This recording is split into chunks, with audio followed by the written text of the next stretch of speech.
سب نے قرآن شریف پر ہاتھ رکھ کر قسم کھائی اور اس طرح یہ میٹنگ ختم ہو گئی۔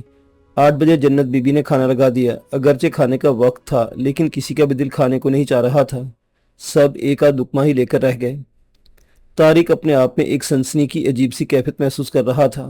کشمیر میں اگرچہ وہ مجاہدین کے ساتھ مل کر بھارتی فوجیوں کے خلاف چھوٹی موٹی چھاپہ مار کارروائیوں میں حصہ لیتا رہا تھا، لیکن ہندوؤں کی اپنی سرزمین پر کسی بڑی کارروائی میں وہ پہلی بار حصہ لے رہا تھا۔ وہ اچھی طرح جانتا تھا کہ اگر پکڑا گیا تو اسے ناقابل تصور اذیتیں دے دے کر ہلاک کر دیا جائے گا، لیکن وہ موت سے نہیں ڈرتا تھا۔ اگر موت کا خوف ہوتا تو مجاہدین کی تنظیم میں شامل نہ ہوتا۔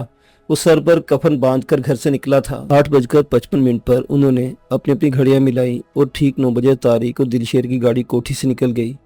طارق پیسنجر سیٹ پر بیٹھا ہوا تھا اور دلشیر نے اسٹیئرنگ سنبھال رکھا تھا۔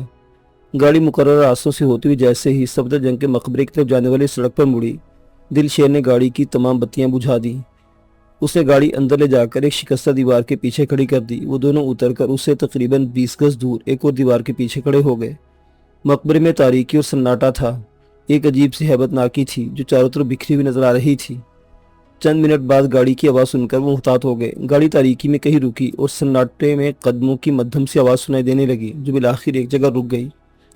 اس کے بعد پھر سناٹا طاری ہو گیا۔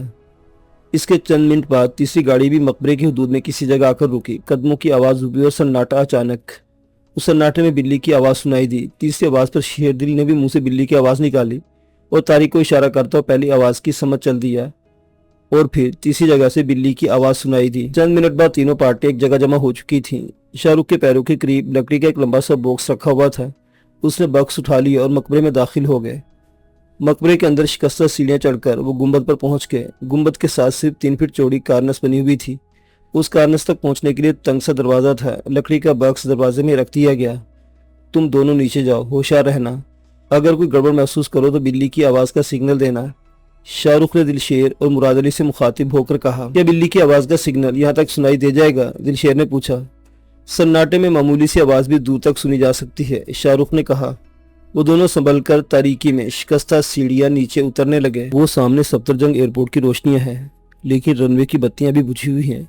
غالباً طیارے کی آمد سے چند منٹ پہلے چلائی جائیں گی۔ ہوا کا رخ مغرب سے مشرق کی طرف ہے۔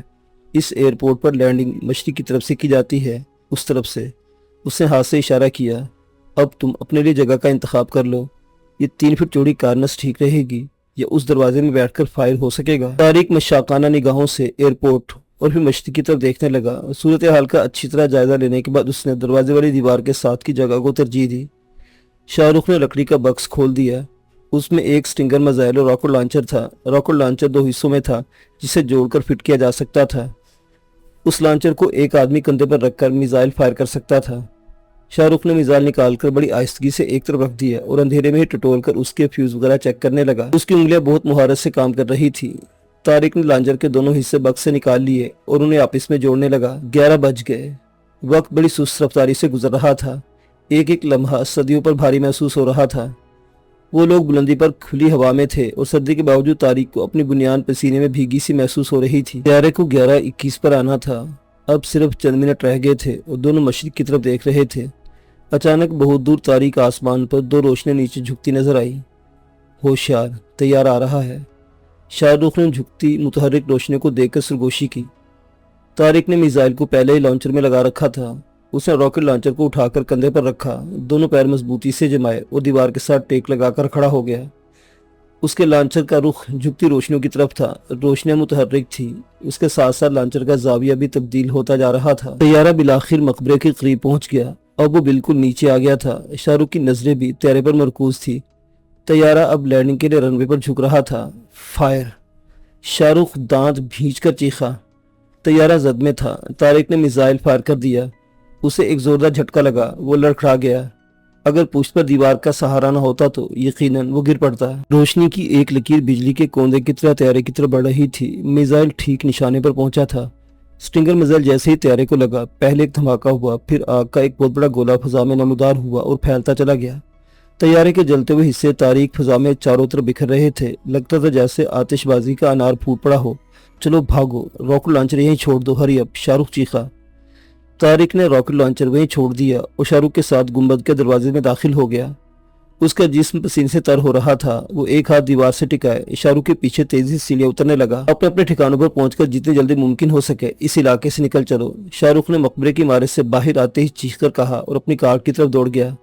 طارق دلشیر کے ساتھ اپنی کار کی طرف دوڑا۔ تینوں کاریں مقبرے کی حدود سے نکل کر طوفانی رفتار سے مین روڈ کی طرف دوڑنے لگی۔ مین روڈ پر پہنچتے ہی ان کے راستے مختلف ہو گئے۔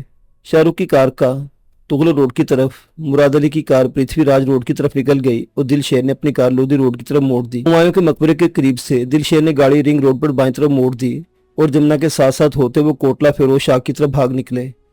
کوٹلہ فیروز شاہ کی ایک تنگ سی گلی میں کار روک کو نیچے اتر آئے اور کچھ دور چلتے رہے، پھر ایک مکان کے سامنے رک گئے۔ دلشیر نے جیب سے چابی نکال کر دروازہ کھولا اور دونوں اندر داخل ہو گئے۔ دروازہ بند کرتے دلشیر نے دیوار ٹول کر سوئچ آن کر دیا۔ کمرے میں روشنی ہوتے ہی دونوں اچھل پڑے۔ طارق کو یوں لگا جیسے اس کا دل اچھل کر حلق میں آ گیا ہو۔ اسے سینے میں دل ڈوبتا ہوا محسوس ہونے لگا۔ ان کے سامنے ادھیڑ عمر عورت پستول تانے کھڑی تھی اور پستول کا رخ انہی کی طرف تھا۔ عورت کے ہونٹوں پر معنی خیز مسکراہٹ تھی۔ اس نے پستول سے انہیں آگے بڑھنے کا اشارہ کیا اور ساتھ ہی خود بھی گھومتی چلی گئی۔ وہ بہت محتاط نظر آ رہی تھی۔ وہ انہیں ہانکتی ہوئی اندر کمرے میں لے آئی۔ طارق اور دلشیر نے معنی خیز نگاہوں سے ایک دوسرے کی طرف دیکھا اور غیر محسوس انداز میں ایک دوسرے سے الگ ہٹنے لگے۔ مقصد یہ تھا کہ دونوں بیک وقت پستول کی زد بنا رہے ہیں۔ اس عورت نے بھی شاید ان کی اس حرکت کو محسوس کر لیا تھا۔ وہ مخصوص انداز میں پستول کو حرکت دیتے ہوئے بلی کی طرح گھرائی۔ ایک دوسرے کے قریب رہو، درمیانی فاصلہ زیادہ کرنے کی ضرورت نہیں۔ ارے یہ کیا؟ طارق اس عورت کے پیچھے دیکھتے ہوئے بولا۔ اس کے لہجے میں بے پناہ حیرت تھی، آنکھوں میں وحشت سی ابھر آئی تھی۔ عورت نے جلدی سے گھوم کر پیچھے دیکھا۔ طارق کو اسی لمحے کا انتظار تھا۔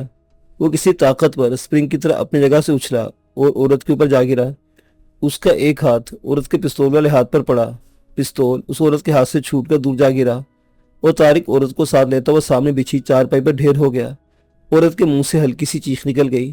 طارق نے عورت کو پوری طرح گرفت میں لے لیا۔ اس کا ایک ہاتھ عورت کے حلق پر پہنچ چکا تھا۔ عورت کے منہ سے گھٹی گھٹی آواز نکلی، ارے چھوڑ دو مجھے، یہ کیا کر رہے ہو؟ طارق عورت کی بدلی آواز سن کر چونکے بغیر نہ رہ سکا۔ عورت کے گلے پر اس کی گرفت ڈھیلی پڑ گئی۔ دوسری طرف شیردل نے لپک کر عورت کا پستول اٹھا لیا تھا۔ ارے یہ پستول تو نقلی ہے، اس نے حیرت زدہ لہجے میں کہا۔ تو میں کون سی اصلی ہوں؟ عورت کے منہ سے آواز نکلی۔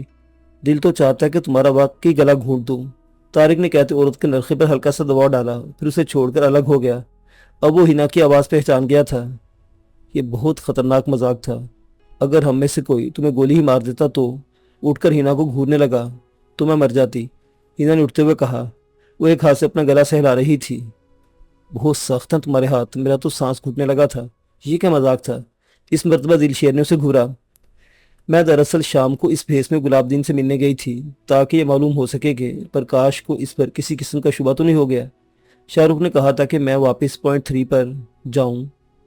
اس نے مجھے یہ بالکل نہیں بتایا تھا کہ تم لوگ بھی یہاں آؤ گے۔ بہرحال میں گلاب دین کے گھر بیٹھی سے باتیں کر رہی تھی کہ پرکاش بھی آ گیا۔ وہ خاصا پریشان اور سہما سہما سا لگ رہا تھا۔ اسے گلاب دین پر ہونے والے تشدد کا بھی افسوس تھا۔ اس ڈرامے میں اصلیت کا رنگ بھرنے کے لیے شاہ رخ نے گلاب دین پر کچھ زیادہ ہی تباہ آزمائی کر ڈالی تھی۔ اس کا چہرہ ابھی تک سوجا ہوا ہے۔ بہرحال پرکاش کو گلاب دین پر کسی قسم کا شبہ نہیں ہوا۔ وہ مجھے گلاب دین کا دوست سمجھ رہا تھا۔ وہ ہم دونوں کو کھانا کھلانے کے ہوٹل لے گیا جہاں کچھ زیادہ ہی دیر ہو گئی۔ میں بھی چند منٹ پہلے یہاں پہنچی ہوں۔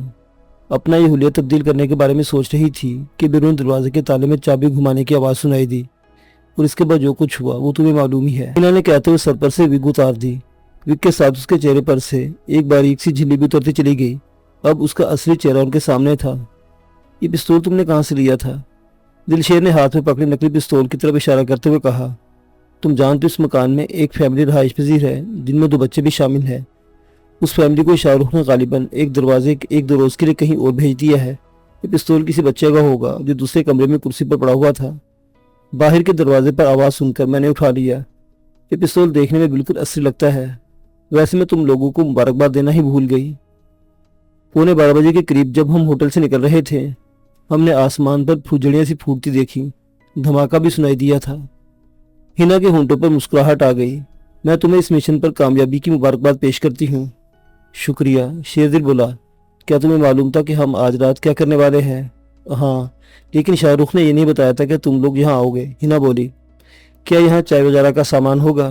بڑی شدت سے چائے کی طلب محسوس ہو رہی ہے، دلشیر نے کہا۔ ہونا تو چاہیے، میں دیکھتی ہوں،